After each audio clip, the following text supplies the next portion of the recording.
What's up, fine folks, and welcome to episode 29 of Double Tapped. I'm Jay. I'm Tanner. And Tanner, this is a pretty special one. Yeah. It is our Game of the Year 2021 episode. It'll be structured just like every other episode, but we will talk about that in a little while. We talk about games we like it. But we always start with our beverages. Yes, I don't know what we're drinking. This is an Urban Artifact Pinwheel Orange Fruit Tart. Again, coming from one of my favorite breweries, Urban Artifact. That's what they called me in high school. One of my favorite breweries. The Orange Fruit Tart. Got him. Yeah. I love these. Oh, that's very nice. Yeah. Look at this guy on the back. Yeah, he's holding a pinwheel. Oh. And he's doing like martial arts. He's like a monk. He's like Master Shifu from Kung Fu Panda. Ah, of course. A film I have not seen. Really? Yeah, I've never seen it. I just watched it yesterday. Any reason? I had watched the first half of it not too long ago. Okay. And I was at work.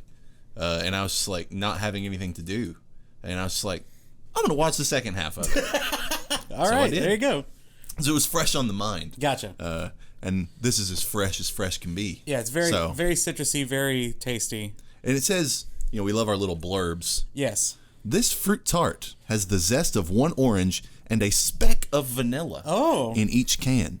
Just as the virtue of perseverance is taught in martial arts, a pinwheel symbolizes turning your luck around. Be prosperous. Enjoy a pinwheel. There you go. Shout out to the copywriters for beer who just have fun with it. They really do. They just go for it. They probably make half this shit up. Oh, for sure. Cultivated from the oranges that were bred in the specific strand that was originated in Florida in like 1748. Like, no something dumb like that. Tanner, what have you been playing recently? Little bits of things. I've admittedly been very busy and not really played much. So I've been playing some Halo Infinite multiplayer, which is great, and we'll talk more about later. Yes, we will. I've also been playing. I played the tiniest bit. I would say probably 2 hours of The Artful Escape, which is on Game Pass. It was one of the games in the Game of the Year or the Game Awards categories for music specifically was what it was nominated for. Pretty good so far. I definitely don't know enough to judge it just yet. So the gameplay of it is very reminiscent of like an Oxenfree or After Party or those kinds of games. I don't know if these are former Night School devs, but they almost look, at least the UI looks nearly identical to that, so I'm not sure. I haven't looked it up, but interesting. It's definitely got that vibe. But once you get about an hour into the game, there is now like a guitar mini game that is like kind of Guitar Hero with buttons. So it's like your A, B, Y, X, and then your bumper buttons are on the screen, and they kind of light up when you need to play the guitar stuff. So you're really just sitting there jamming out on the solo. It's pretty fun. I like it so far. It's getting to an interesting point with the story where I don't know. I kind of don't want it to go too far outside of its scope because it's kind of getting a little surrealist. And I either want it to go full crazy or stay kind of where it's at now, but I don't know exactly where it's going to end up. So I'll report back once I've played more. But it's a good little relaxing thing. Fair enough. What have you been playing? Well, interesting thing. I had the coronavirus. Oh yeah, you did. That's right. Yeah. For what it's worth, public service announcement. I'm a triple vaxxed person. Yes. Yeah. I still got it. It was not bad for me. I had one day where I kind of felt like shit. Yeah. Had like flu-like symptoms. It was just like, I'm just going to sit by my space heater and just chill out. Next day felt a little better. Next day I was basically back to normal. But that meant that I was home for basically 10 days with very little to do. Yeah. Except play video games. Yeah. So I've played several things. Okay. Played some more Call of Duty Vanguard. Played a fair amount of that. Played some more Slay the Spire, which I'm going to note. My quest to beat the game with the defect still ongoing. Really? Oh, wow. However, I have discovered, and I got very close. So you get to the heart, it has 750 health. Yeah. I got it down to like 100 with the defect. Ugh. And interestingly, if I could have gotten like one more like defensive card, I might have beat him because I had the build that's basically with the defect. You can get this card where every single time you take any damage whatsoever, you channel a new lightning. Yes, yeah. And I had like 3 of those. And so I played them all. Right. And then I had a card that gave me, or I had a relic that gave me an intangible every like 6 turns or whatever. And intangible turns mean you only take 1 damage from every attack. Oh, right. So I had a turn where I didn't have any block, but he had the like 12 attacks in a single turn, but I had an intangible. So every single 1 damage he did channeled like 3 or 4 lightnings. So that was doing like tons of damage. Right. And if I'd had like 2 or 3 more hits, it would have gotten him like close to 0, and I maybe could have took him down with the next turn. But I ran out of health like on like that last turn, so I was like, I was so close. But I feel like that's my new strategy. Is, I love the builds that are like basically let the attacker do damage to themselves.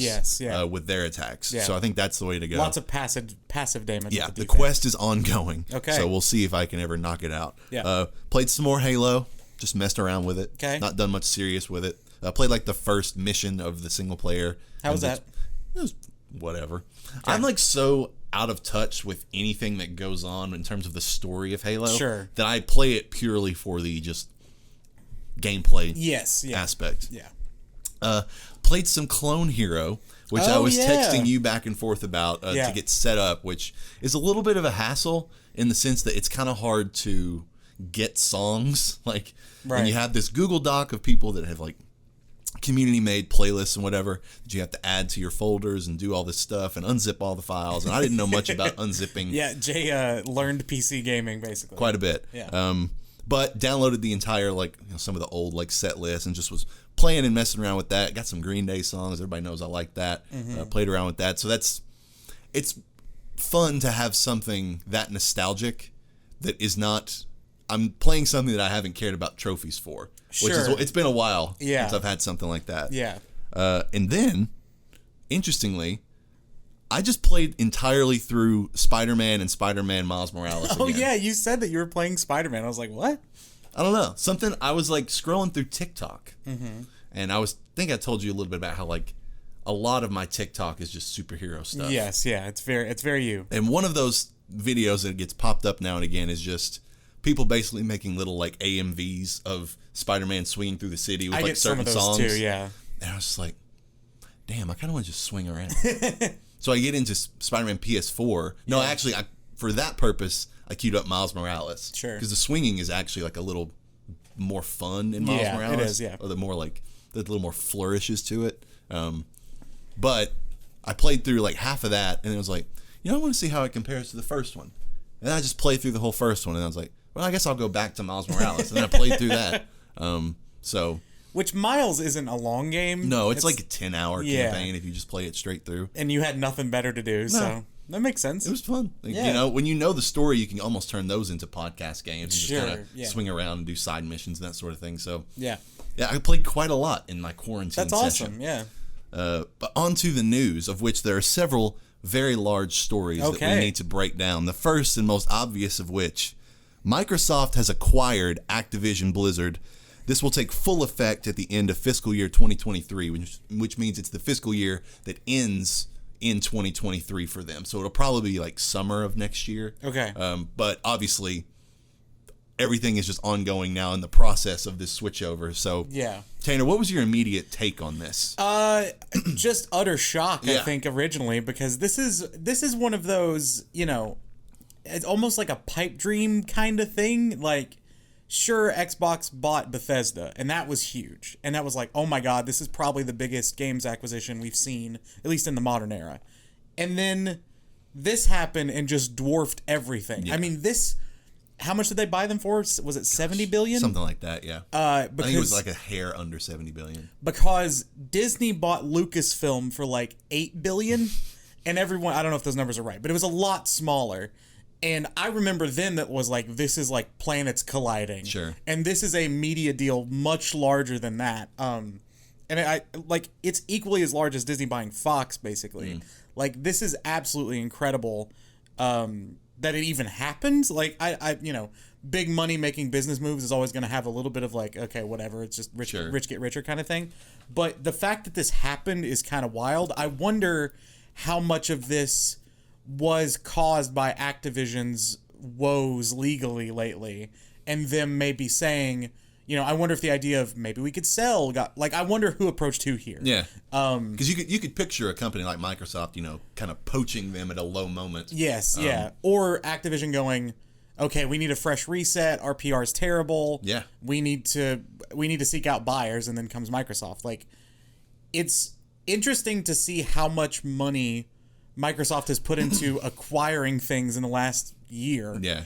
Because, I don't know what the Bethesda money was off the top of my head, but they obviously have a bigger war chest than Sony, because Microsoft as a company is a much larger company. Yeah. So seeing them flex that is super fascinating, and my initial reaction was, okay, what goes exclusive? Yeah. And we've had a little bit of clarification on that since it initially happened. That's a follow-up story. We'll talk a little bit more about that. But yeah, overall, I was just absolutely floored and honestly surprised that something this massive happened. Yeah, and it's easy to get lost in the, perspective of, okay, it's PlayStation versus Xbox, and you're not really thinking about that it's Sony versus Microsoft. Sure. And Microsoft financially is really just on another level. Yes. So totally. It sort of boggles the mind at first that you're like, Xbox has enough money to buy Activision? No, Microsoft does. Right. And they have more. Like this was like that would have cost Sony almost all the cash that they literally had. Right. Versus, Microsoft having just, other degrees of cash that they could access. Sure. And I think there are a couple of logical questions outside of just the, exclusivity stuff that are worth addressing. Okay. My first one is it necessary for PlayStation to make some sort of counter move? Yeah, I've been thinking about this. I don't think so. I don't really either. I think, a lot of us, we had this conversation immediately after it happened of, all right, well, who could Sony buy that would rival this? Mm-hmm. Because it's a knee-jerk thing of like, Microsoft buys Activision, well, Sony needs to buy X, right? But Sony's doing fine. And, PlayStation is, quote-unquote, winning, if you care about that. Yeah. I don't. But I also think that, they've come out and said that they're going to work with Sony on keeping certain Activision titles there. And I don't think games really are a one-for-one thing. I think it's more about what ecosystem you already live on. Like, it would take so much for us to jump to Xbox at this point. Sure. That we're probably not going to. You and I both have PCs now that we can play a lot of Xbox titles on. And Game Pass and all of that is great. But, so I guess we are in the Xbox ecosystem to a degree, but we're still more faithful to PlayStation. If there is a major game that's not on Game Pass that we need to buy somewhere, we're both going to buy it on PlayStation. But I understand that for some people, this could be the move that swings them, especially if, you're a legacy like Crash or Spyro fan and you think there might be another one of those games in the works, you're going to go Xbox, because that would be the level of game I think stays exclusive. Sure. Your Call of Duties, your larger Activision titles, probably not, but I think they definitely will keep some of the, I guess, like AA, if you want to call them that, titles under their own umbrella. Yeah, and it's, the question of, should Sony purchase someone that rivals this? Oh, right. This? I completely got away from the question. No, sorry. It makes sense, but because there's a lot of thought that goes into it. But if you really want to boil it down, Sony cannot make an acquisition that would be on this level. Right. They just can't do it. Yeah. But what they can do is just continue to lean into their, really prestigious IP that, people have latched onto, and it's the reason why me and you stick with PlayStation. Sure, yeah. And because I think Xbox, I don't want to say they're shooting themselves in the foot. It's entirely possible and probable that they're not. Yeah. But I think you have to start asking the question, like, how many games do people realistically play a year? Because you can own all these IP. You can, put out, heck, at this point, they have a library of like 20 exclusive games that they could put out on a pretty regular basis. Yeah. That are going to sell probably like 1 million copies a piece. But for us, if you look at the list and you go down, it's like, okay, must play games this year. Right. Or like, okay, let's take this year, for example. Yeah. Must play games. God of War, if it comes out. Right. Horizon. Yeah.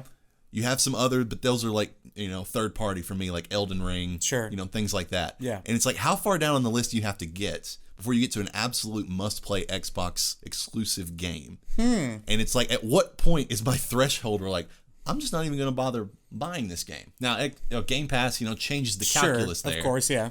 But even then, like, in terms of my actual time playing these games, I might add a game to my library on Game Pass. That doesn't mean I'm going to play it or play it that much. Yeah. Whereas I can guarantee that I'm going to spend 40 or 50 hours in Horizon and, 50 or 60 hours in God of War and whatever. Like, my internal investment is with these Sony games.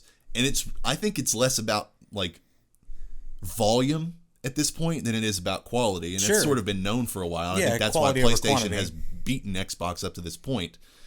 But it seems like Xbox is leaning into, well, only up to a certain point is it quality over quantity. And if we get such a huge library, we'll just drown you in all this. But by virtue of owning a bunch of things, must play things will come out under our umbrella. Yeah, eventually. Yes. And hopefully they can, up the quality of a few of these franchises that they've acquired, but that's to be determined. Yeah, I think the most exciting thing about this, if we're looking at it from a purely positive standpoint, because it's very easy to get cynical about big company buys big company, is that hopefully the change of leadership at Activision will be better for everyone who works there. Absolutely. It has already come out that Bobby Kotick, who is the much maligned CEO of Activision, is going to be stepping down after this merger is over. Now, he'll probably either get a great golden parachute or he'll be on the board, because that's how all this shit works. But, he is not going to be head of Activision anymore. And so hopefully that will signify a culture change that will make not only the games better, but also the lives of the people making the games better. For sure. I was just thinking as you were talking, is this, granted, scale-wise, this is one of the biggest acquisitions Microsoft could have done. I think it's probably the biggest. I mean, barring something stupid like Nintendo. Sure. But, Is it the least interesting, though? Well, would it be more interesting to buy someone like a Take-Two? Oh, yeah. Or, yes. Maybe not EA, because EA and Activision are kind of on the same level. So it's like, I think EA and like Ubisoft would have been the ones that are like, they could have done this and that would have been like a big wow moment. Yes. But I still feel like from a name brand recognition, Activision was about as big as they could have gone. But now from the game development, not really. Outside of Call of Duty. Yeah. What is the next marquee franchise for Activision? Oh, well, Overwatch, I guess, since Blizzard is under that umbrella. Sure. Yeah, I forget about Blizzard. I guess all of Blizzard's stuff. Wow. But, those have such specific audiences already. Yeah. It's hard to say. And it would be obviously very bold of them. Let's just, on this point, let me transition quickly, because the very next news lineup story was Activision CEO has said that plans are for, quote, at least the next 3 Call of Duty games to be on PlayStation. Sure. So at least in the short term, they're planning on PlayStation or Call of Duty because being development has probably already started. That's at least, true. And the engine's there and all that. But there have also been encouragement, from certain parties. Rumor was that Xbox is sort of rooting for them to make it no longer an annual franchise, that maybe it would be every 2 years, just for quality purposes. I like that. And I've talked, we brought up how, we were out of Call of Duty last year, got back in, and it was fun to be back in. But it seems like the people who've played COD every year have not had a very positive reception to Vanguard. Yeah. Which I understand. It's not like a standout in the series. It's Call of Duty. I really like the maps. That would be like my biggest praise for it. Yeah, the maps are fun. But outside of that, it's just, run-of-the-mill COD. It doesn't do anything particularly special. Yeah. So I would be behind the idea of it being like a semi-annual, going to like the new Assassin's Creed formula. Totally. But, let's say they take it in 3 years and make it exclusive. Call of Duty becomes exclusively an Xbox franchise. Right. Does Sony counter, maybe not with an acquisition, but either a new IP or a resurrection of an old IP? Bring back Killzone? Killzone, Resistance, yeah. They have some of these in the bag that they could bring back and try to make them legit shooters. Sure. That are on that level. Do I think they'll sell on that level?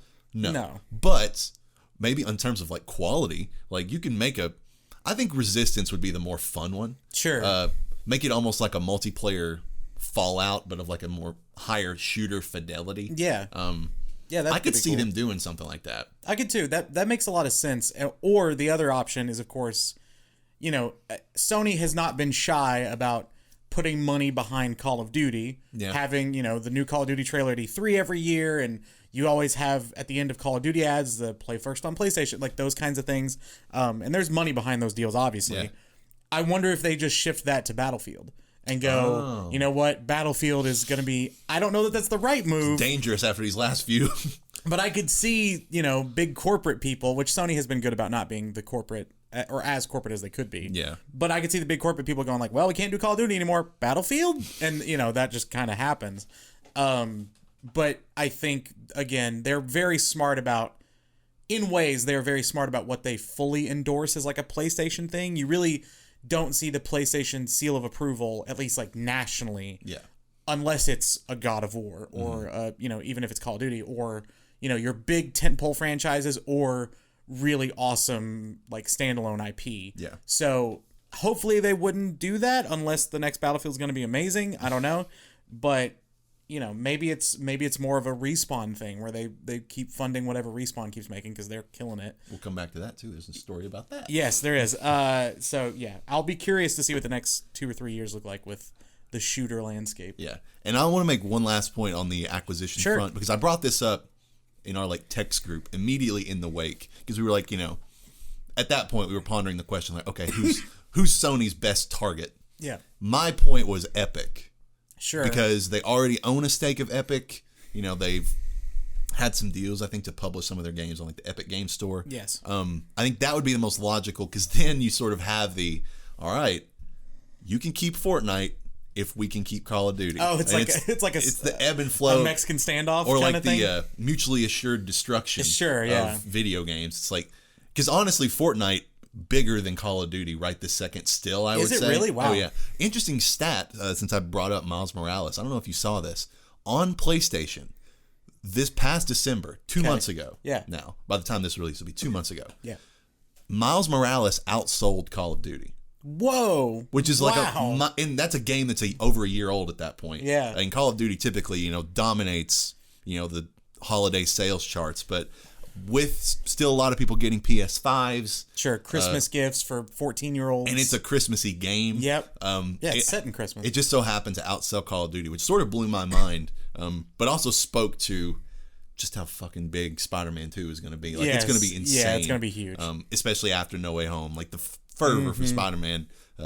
That's honestly one of those things that as long as they have that, they have an IP that people are going to buy PlayStations just to play. Yes, totally. And a couple of others. And further to this point, and we might have something about, do you have anything about God of War PC?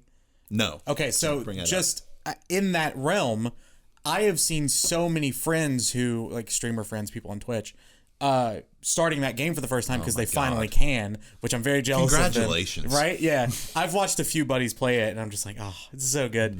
But that speaks to the quality of PlayStation IP that even if, and we've talked how we're both pro them publishing on PC, whatever they want to do, because I think that just brings more people to whatever allows more people to play great games. I don't care. Like, I don't care if you play on a toaster. If it runs, that's great. That's all I really care about.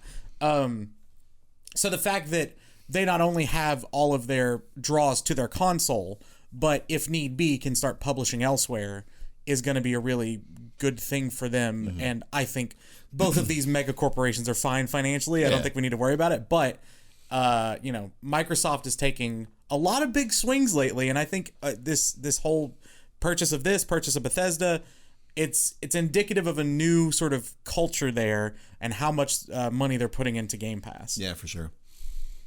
On to the next story. Yeah. When you brought it up, 3 separate Star Wars games are in development at Respawn Entertainment. An XCOM-style strategy game, a first-person shooter, and a sequel to Jedi Fallen Order. Now, Tanner, if we had to power rank these, I already know both of us are the least excited about the XCOM game. That's third. I think we're arguably probably the most excited about Jedi Fallen Order sequel. Yeah. Because that game, for a first time, like for a new IP, or not a new IP, but, a new venture into a classic. Sort of. Yeah. You could argue the semantics there. Yeah. It was a really great game for like the first game in a series like that. So God, yeah. I can imagine like a pretty big leap from 1 to 2, especially if they bring in some more like, if you've played that game, it doesn't do much with recognizable Star Wars characters. Which is smart. Except for one thing. Yes. Which play the game if you haven't. It's great. But I want them to bring in some more like classic characters. Yeah, I think now that you've set up that universe and set up that gameplay style, you can. Yeah.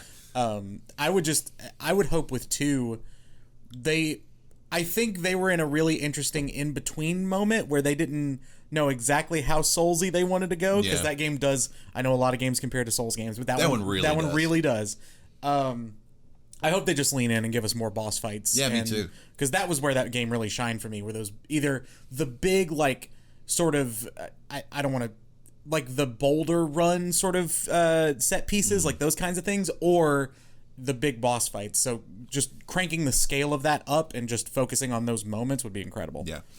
And then I'm really curious about what a first-person shooter, assuming that it's not, you know, like a big, massive, like multiplayer, like a Star Wars Battlefront. If it's a single-player adventure, like first-person shooter game, I'm like, where would it be set? Like, who are you playing as? Like, yeah, it would be really interesting to know, because like, I don't think you play as like a Han type character.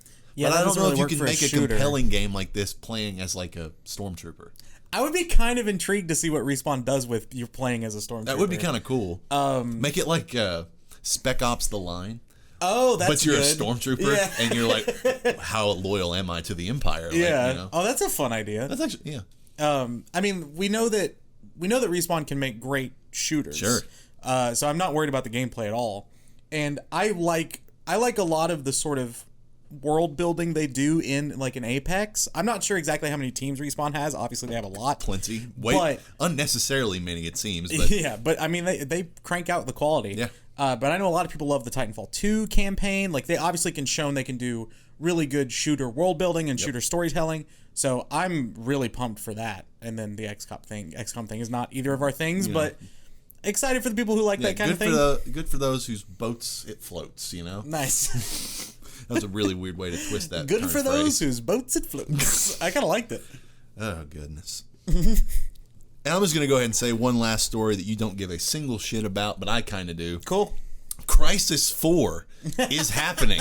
Oh, is it? According to a teaser from Crytek after a Chinese leak. Hey! So it leaked in China, so they're like, well, let's just go ahead and announce. So Crysis 4 officially happening. That's awesome. After they released recently the like remastered trilogy, which I have not played yet, and I'm tempted to, but I'm like, I sort of like Crysis as a meme at this point. I do really, I really liked Crysis 3, and Crysis 2, but Crysis 3 especially was like really fun. I wish that it were bigger from a multiplayer perspective, because the gameplay of it is underrated in the realm of first-person shooters. Okay. The stealth and like the bow that they introduced in 3 were like really fun. So I'm, kind of excited. Yeah, that's fine. Play it on PC now that I can crank up the your power big, pretty well. Beefy graphics card can handle it. I don't know, but I don't know if it can handle Crysis. I know Crysis notorious. Can it run Crysis 2 was the thing back in like 2012. All right, and that is it for the news. Okay. So we're on to the big topic. Yeah. Which is Game of the Year 2021. Right. So you've structured yours interestingly. I have. And I've structured mine a little more traditionally. Sure. So how do you want to do it? Do you want to share yours? Do we want to go back and forth? How do we want to do this? I think it might be best if we I do all of mine, and okay. then you do. Maybe we save our Game of the Years. Okay, sure. Respectively. Yeah. Okay. And then at that point we can sort of jointly or go back and forth cool. with that. But leading up, we'll do all of our like understudies. Okay. Individually. So I'll go first in that regard. And like you said, I have structured mine interestingly, in the sense that, and we acknowledge this sort of going in, like neither of us think we played like a ton of games this year. Yeah. From 2021. Yeah, and my point was that I think I played a few games a whole lot. Like I put a lot of hours into several games. Yeah, same here. And then played a few sort of oddball choices. So I have mine broken up into 3 categories. Okay. Games that deserve shout-outs from me. Yeah. Games that would be contenders if they came out this year. Okay. And then the actual contenders. Right. So going from bottom up in that regard, games that deserve shout-outs from me.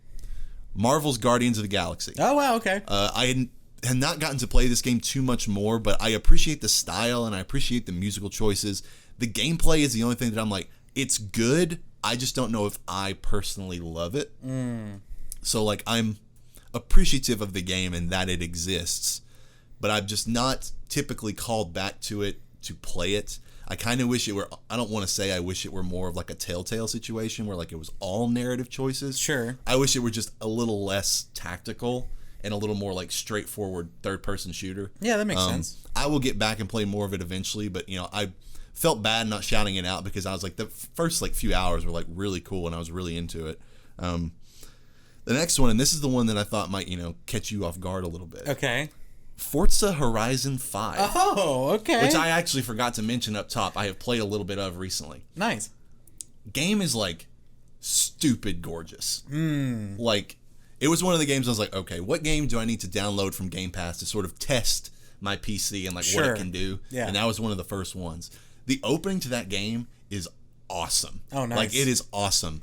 I mean, do you know, have you touched it at all? No, I'm going, it's in my list to play. So the intro is like, you're coming in on a plane, and like the Horizon Festival is set in Mexico. Mm-hmm. So you're coming in on a plane, and there are like 3 cars that are getting just dropped out of this plane. And they're very different cars. Like one of them is some sort of like Jeep, sort of big like SUV, like off-road vehicle type. Yeah. Another one is a sort of dirt track race car, and then the third is a Corvette. So it's like, you know, and as you know, Kentucky boys were the home of the Corvette Museum. Sure, it's yeah. out in Bowling Green. Yep. We kind of like, at least I like Corvettes. No, Corvette's cool. But it's like, okay, it drops a car, and it's like, oh, you have like, you know, this objective, like drive to this place with this car.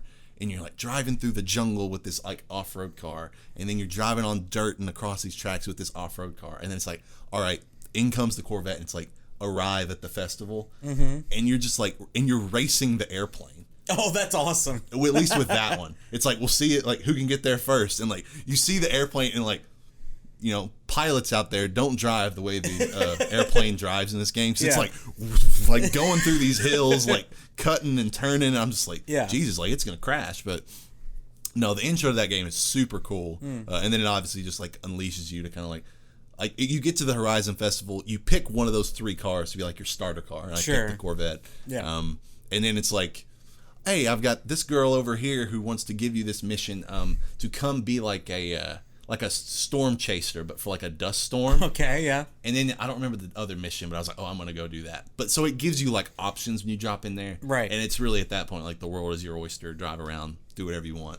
Which for a racing game, I don't like games that are just sim racers, all you do is race. I like the games where you can explore and just drive for fun. So yeah, I really enjoyed my time so far with Forza, and I'm going to keep playing it quite a bit. Nice. And then Vanguard. Vanguard, not a legitimate contender for my game of the year, but I've played so much of it just because I love Call of Duty that I would be remiss to not talk about it. And like I said up top, it's not, you know, the best Call of Duty. It's just the Call of Duty that for us, or at least for me, was a breath of fresh air having not played it for a year or two. So I enjoy certain aspects of it a lot, and there are certain aspects of it that I really couldn't care about at all. Like I don't like how much they integrate like your like character choice like in multiplayer. Like, oh, you've got these different like avatars, and then each one like has a favorite gun, and you get double XP. And right, yeah. I don't like the way this dude looks, but I like his gun, so I have to be this guy to get double XP with this gun. Yeah, that's like, silly. I don't like that. Whatever, but I really like. I'll say this: the unrestricted create a class in this game.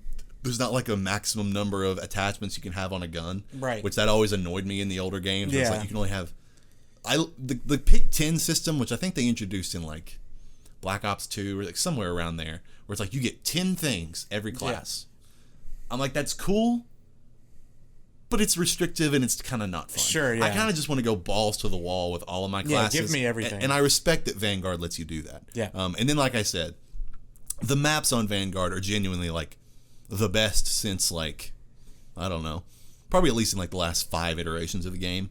You'd have to go back to like one of the Black Ops for me to like the maps as much as this one. Yeah. So solid entry. Was good to get back in the ecosystem. To be determined, you know, how we, you know, at this point I'm more comfortable gauging how I'm going to play Call of Duty every year. Like, I don't feel compelled to play it every year anymore. Right. But if one looks like it's going to be good, then I'm like, okay, I'll give it a shot. That's totally fair. And then, games that would be contenders if they came out this year. Okay. Can I have another beer, please? Of course. Thanks.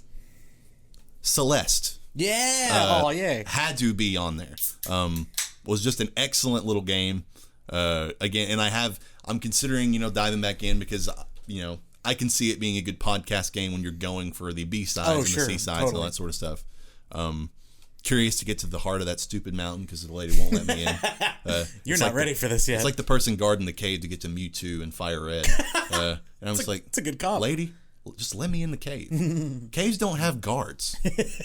Yeah. What caves are you been? And it's not even like, oh, there's a really powerful psychic monster in here that will kill you. Right. She's just like, you're not ready for this yet. And I'm just like, such shade. Yeah. But yeah, the gameplay of Celeste was just dynamic and awesome and fast, and the music was great, and like the story was cool. Like I really like the story. The writing of the story is a little ham-fisted, but in a game of that style, it kind of has to be. Yeah. So I didn't have a problem with it, but it's not like it's like, oh, I was riveted by the story. Sure. I appreciated that the story was just there at all. Yeah, I think it has to be over the top for you to even realize there's a story being told. Exactly. So I totally get your point.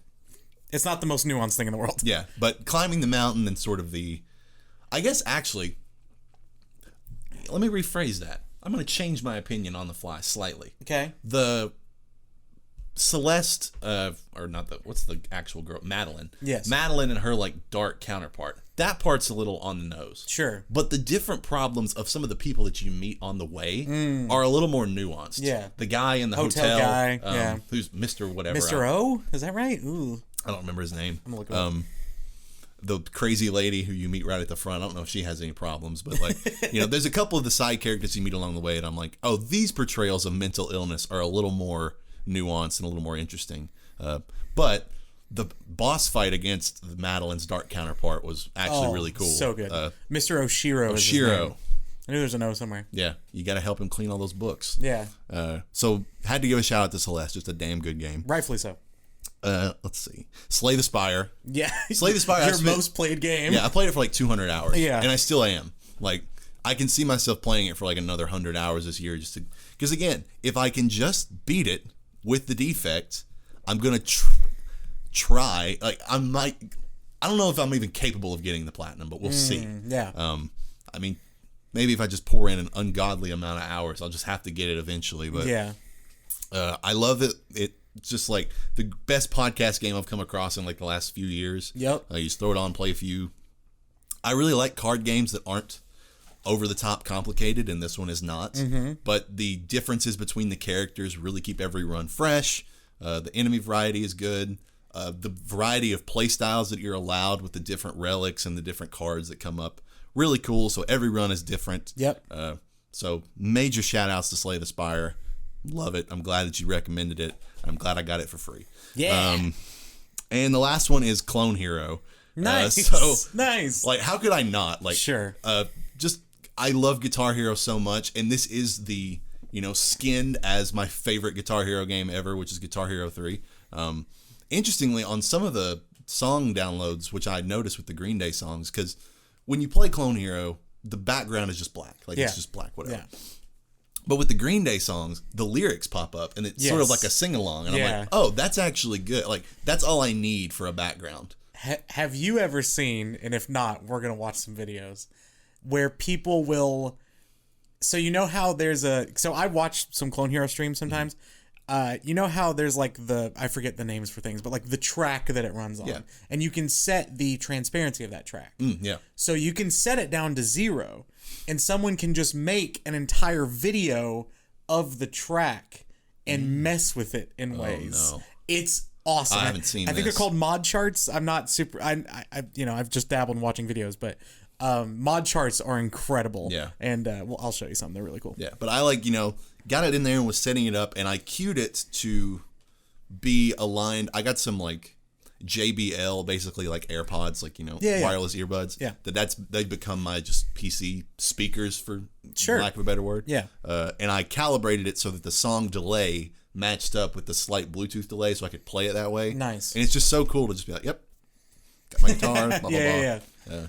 Yeah, just not much nuance to it. Just I love the gameplay of Guitar Hero, and I'm getting to experience it again for the first time in a while. Sure.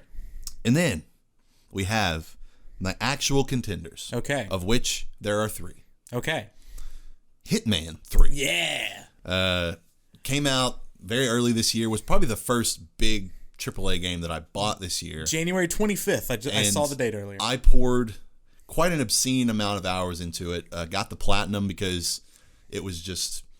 Basically, the platinum involved play all these levels in just about all the ways. Yeah, do everything. And it took a long time, but what I had this sort of realization the other day is, like, thinking back to that platinum grind, I almost don't think of it as a grind because every attempt at every level, like, you got used to the levels, and yeah, I got a little boring just because, okay, I'm not exploring anywhere new. Yeah. But the way that you can vary your gameplay is just so wild. Like, you can go full stealth.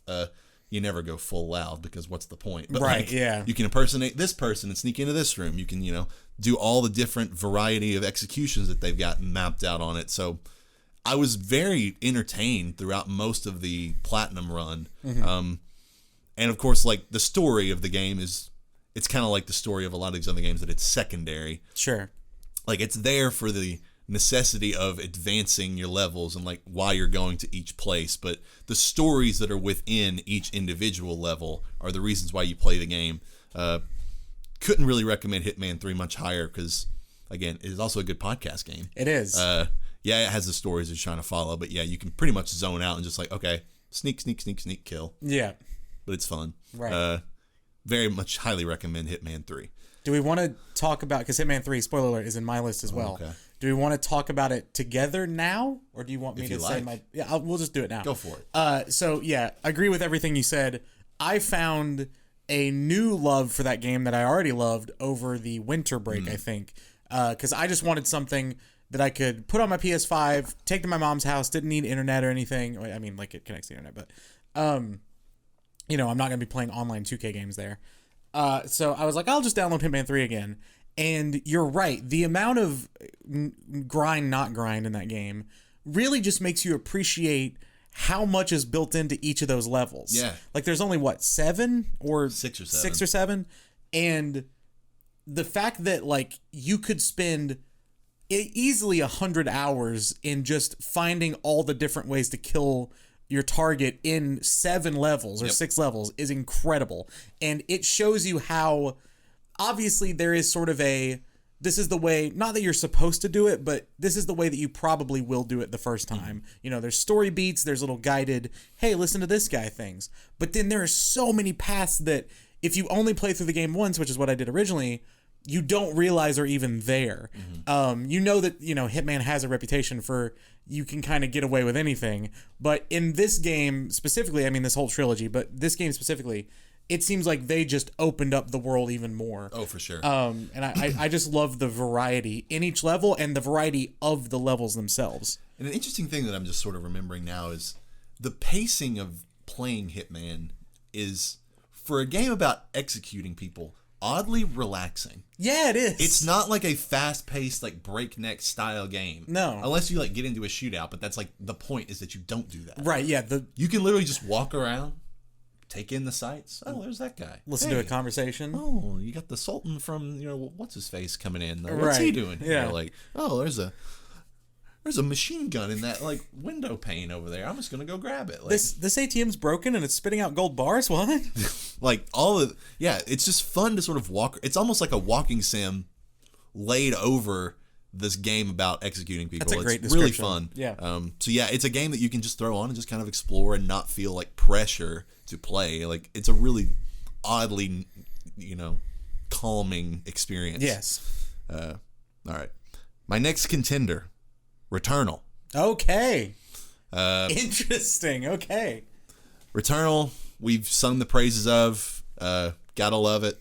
It's fast-paced, breakneck, best gameplay of the year, and it's not close. Yep. The boss fights, tormenting, Souls-esque in their challenge, and then very rewarding when you beat them. Yeah. The story, very interesting and up for interpretation. We have our Returnal spoiler cast, a few go listen to back, that sort of cracks into all the possibilities there.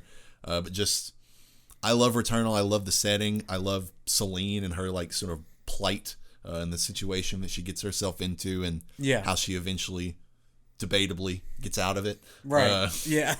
But I'm a sucker for big boss fights in the game that, really pushes you to sort of build yourself, go fight this boss, and then it's punishing, but you learn, you get a little bit of a takeaway of some loot, blah, blah, blah, that'll make you a little better the next time. Yeah. And you eventually take it down, and it's just that thrill of the victory that wanes a little bit depending on the boss. Sure. And certain bosses are maybe a little bit underwhelming in their difficulty, especially once you learn them. Yes, agreed. Honestly, this game is significantly easier on subsequent playthroughs. And is it? Bosses Interesting. are easier, Okay. like once you know the patterns of their attacks. Sure.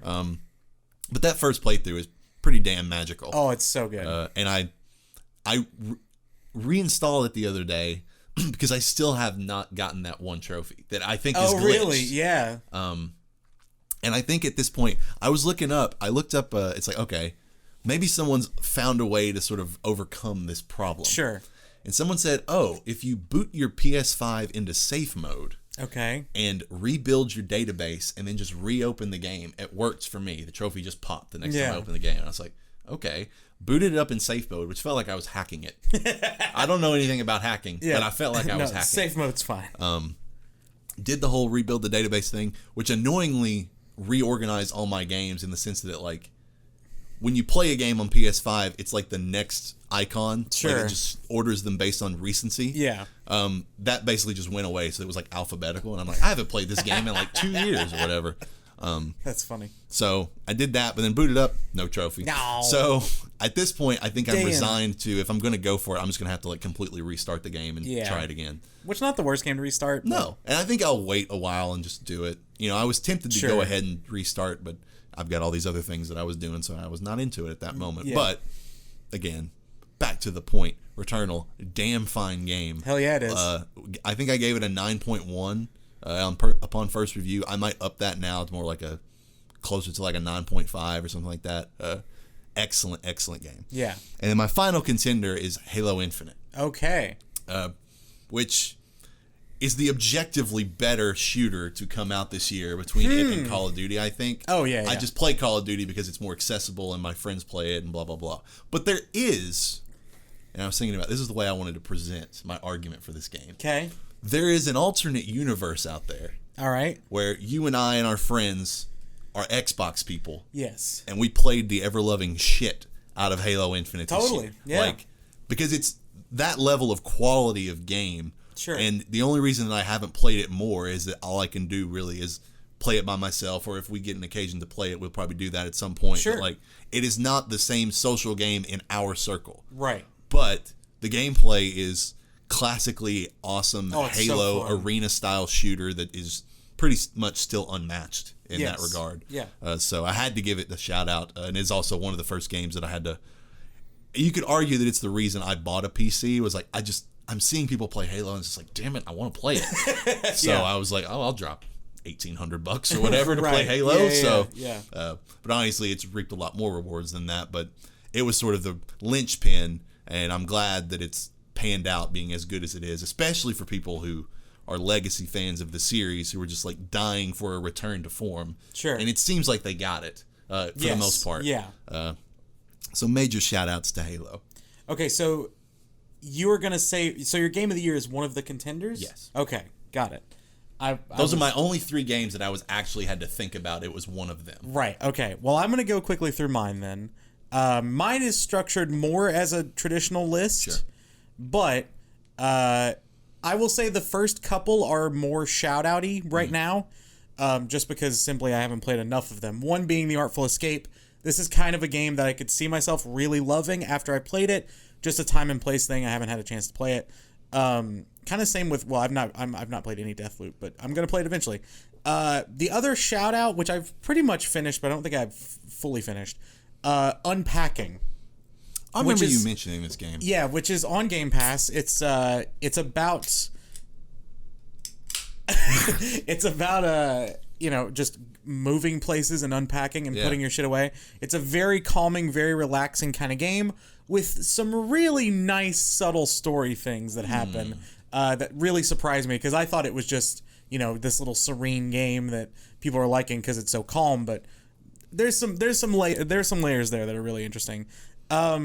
Next up, I only have 5 left because, you only play so many games a year.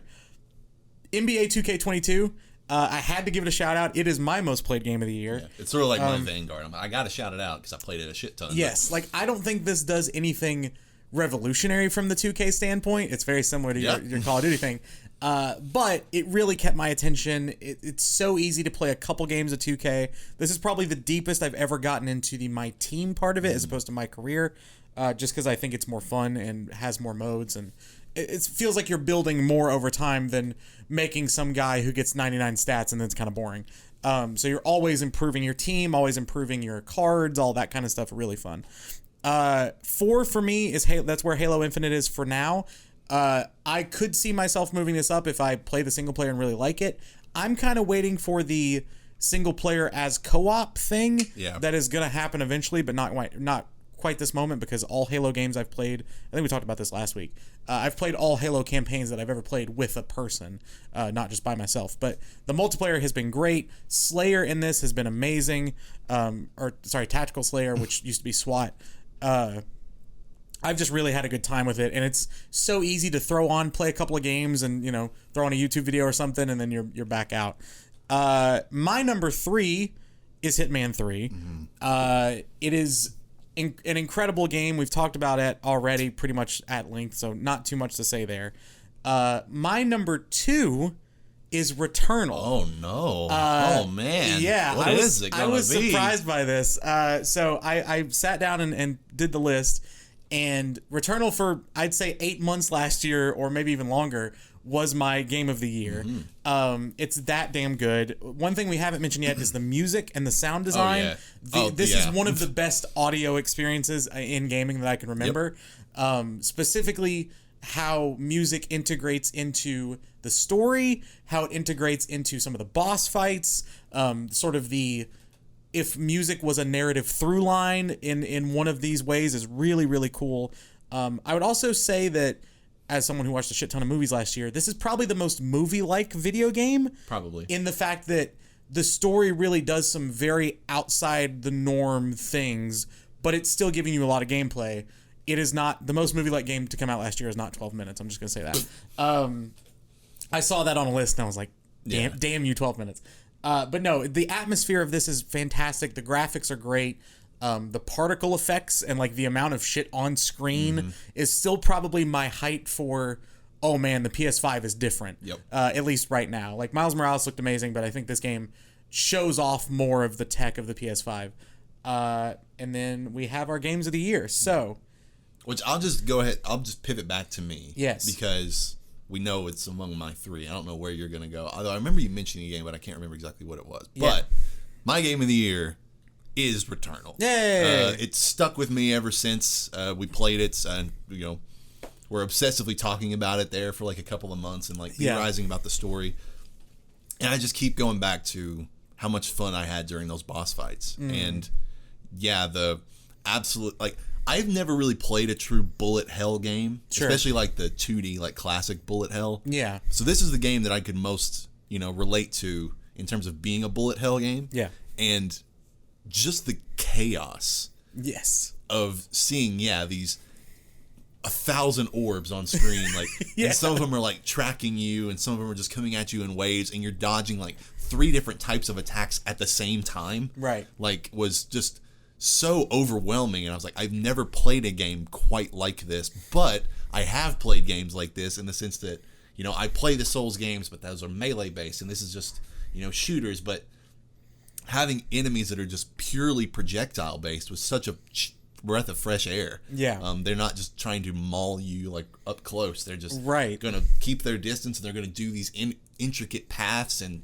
launch all these random varieties of attacks. Like, it was just a whole new experience, but in a oddly comfortable, familiar way that I just was enthralled by all the way through. And another thing that we haven't mentioned is the house sequences, which give it another layer of like cinematic, storytelling. Sure. And give you sort of the tidbits that you need to understand, or at least think you understand, Celine's past. Yeah. And why sort of the neuroses that she has, like where they came from. Right.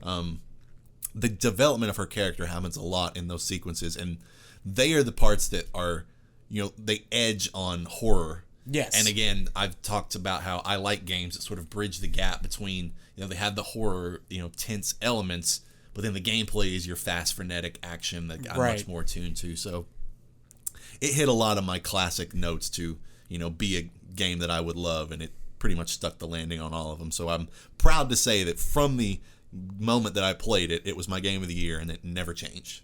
Yeah, well said. I will quickly...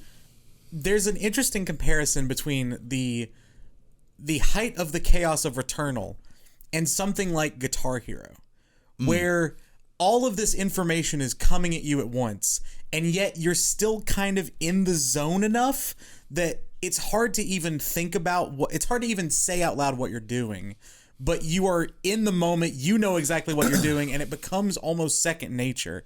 And so few games get that sort of level of oneness, might be too large a word, but that sort of synchronicity between you and the controller and the character, so much so that you're like zoning out. It is a damn near spiritual experience when you're in the moments of that, or in the throes of that. Let me give you you sparked it. It's like in Dragon Ball Super, when Goku finally goes Ultra Instinct, because the whole purpose of Ultra Instinct is that you act without thinking, and I have beaten a couple of bosses in Returnal on subsequent playthroughs without taking a hit. Oh, wow. And it's like you realize that, this has become second nature to me now. Sure. And, and it's sort of the same way, like, Sekiro is another game where I go back to. It's like once you learn it and once you've practiced it, you are just outclassing a lot of these, lesser difficult like bosses, because you understand exactly when to counter and all this stuff.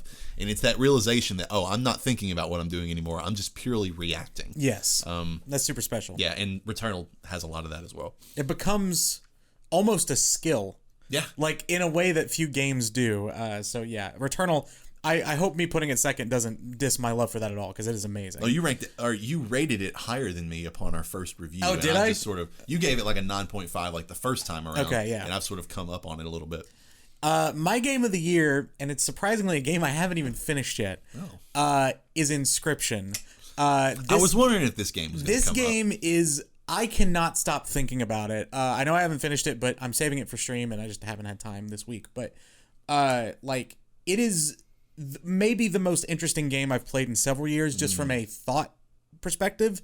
Like, it is so strange and cerebral, and the gameplay of it is really fun with the card sort of mechanic. I pitched it to you as like if Slay the Spire was more like Yu-Gi-Oh, but it was a horror game. I've been thinking about playing it. It's on sale right now, I think, on Steam. But it is just one of those games that has been burrowing in the back of my brain, and just when you think you know what it is, it changes the entire the entire landscape of the game just changes in an instant as soon as you think you figured it out. And I'm rating this almost as if I would rate a movie, where Returnal is probably the better game for most people, but Inscryption is the most interesting thing I've played in the past year. And I cannot, like I said, I cannot stop thinking about it. It just kept surprising me, and probably will keep surprising me in ways that few games ever have, and that is super special to me. So that's why it's my game of the year. Yeah, and that's kind of how like that's a good sign of like how special a game is going to be to you, is when it becomes like an earworm, and it's just if I go back and I play this next level, here's how I'm going to approach it, like blah blah blah. Like, and there are a lot of games that, well, actually, there are not a lot of games that lodge themselves in your head like that. Right. The game that always Bloodborne is always my go-to of like that game for like months was like every waking minute, like I would just come back to like, here's how I can fight that boss. Like, here's how I can do that. Like, games like that are always special. If I just had one more chance. Yeah. Well, that is it, folks. Hey! Our Game of the Year 2021 discussion. But Tanner, I'm going to make an official announcement. Okay. I need to add an addendum. Okay. To a podcast that we did, 4 podcasts ago. Okay. Our 25 greatest games of all time, respectively. Oh. I have decided where The Last of Us 2 sits on my list. Oh, hey, okay. It was an honorable mention last time. Yeah, and I did that purely out of deference to it, but I needed to think more about it to decide where it came down. Because here was my struggle. Okay. I wanted to like it as much as the first one. I knew it was going to be great. Yeah. And honestly, I wanted to like it more than the first one. Okay, interesting. Yeah, like it's a sequel. Like it's following up. I already know I'm gonna like it. Like going into the first one, which probably is what made it so great, is I didn't know what I was getting myself into. Sure. And it was so incredible. Yeah, no expectations. The second one, I'm expecting it to be great. I just don't know how great. Yeah. And then it obviously was. But there's only one thing about it that I can think that I could criticize slightly, and it's more like a personal taste for me. Sure. I do think that it is too long. Okay. A little bit. And like the pacing is not as good as the first one because it does drag a little bit. Sure. That's totally fair. Like the introduction of a certain group of characters near the end of the game feels a little shoehorned in and unnecessary. Okay, yeah, like there was a spot where the game could have ended and it didn't. Yes. Yeah. Which in a way is good because it's like, oh, more game. Right. It's still great. Yeah. But the first one was tighter, just a little more streamlined. Totally fair. And the nature of the story of this one calls for it to be longer, but that's just sort of a sacrifice they had to make. Like, we have to make a long game to make the story structure of this game work. What we want it to be, yeah.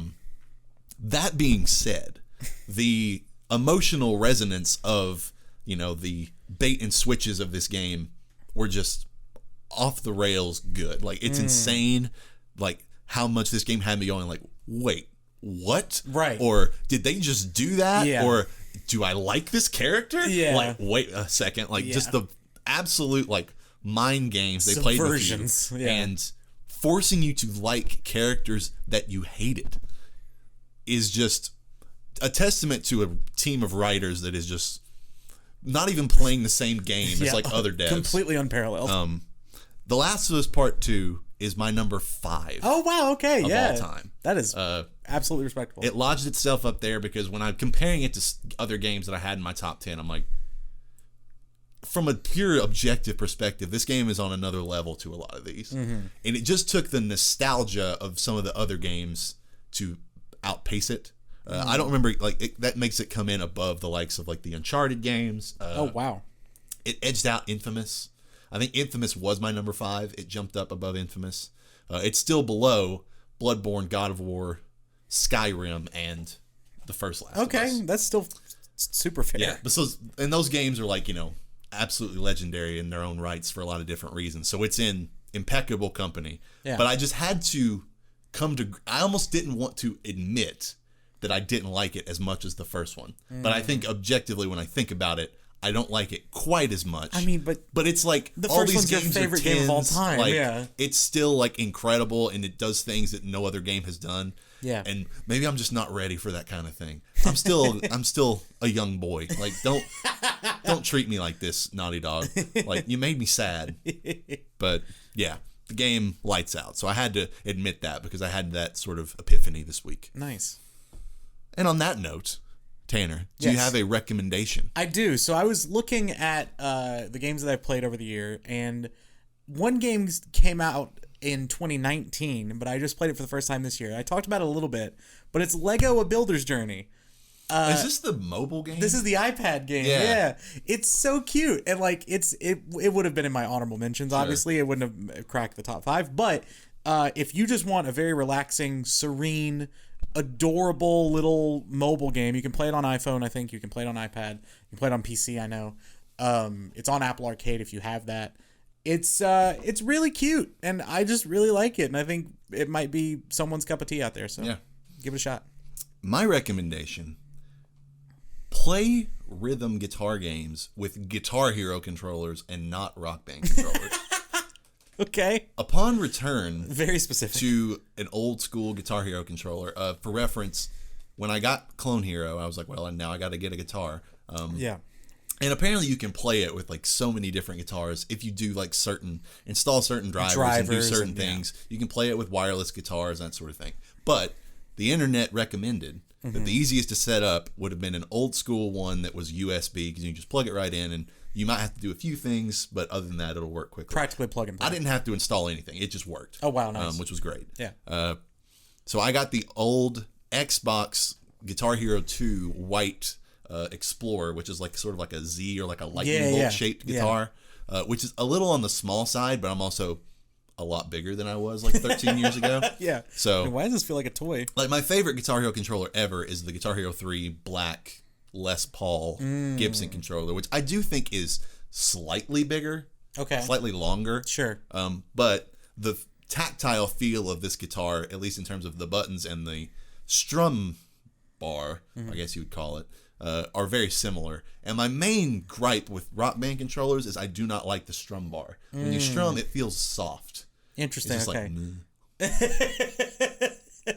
When you do the rapid stuff, Celeste, yeah, they're like, and you do like the rapid strumming on Rock Band, it just kind of feels like you just, I don't know. I could probably make some like very inappropriate. I knew that's where you were going. Do it. But like with a Guitar Hero controller, it like clicks much more tactilely, and you just like it feels. I like it a lot more. So if you're into visceral experience, if you're into rhythm games, I always recommend that Guitar Hero controllers are superior to Rock Band, even though Rock Band's the guitar is more like realistic feeling. Sure, but it's a video game. Shout out to the Rock Band drum set. Yeah, and that's the only thing when it comes to guitars. Guitar Hero. Any other peripheral, probably Rock Band. I know a lot of podcasters started on Rock Band mics. That was a big thing. Interesting. Because it was one of the like cheapest USB mics at the time, yeah. Well, that is it for us, folks. Hey! We hope you enjoyed. Let us know your 2021 game of the year if you had one.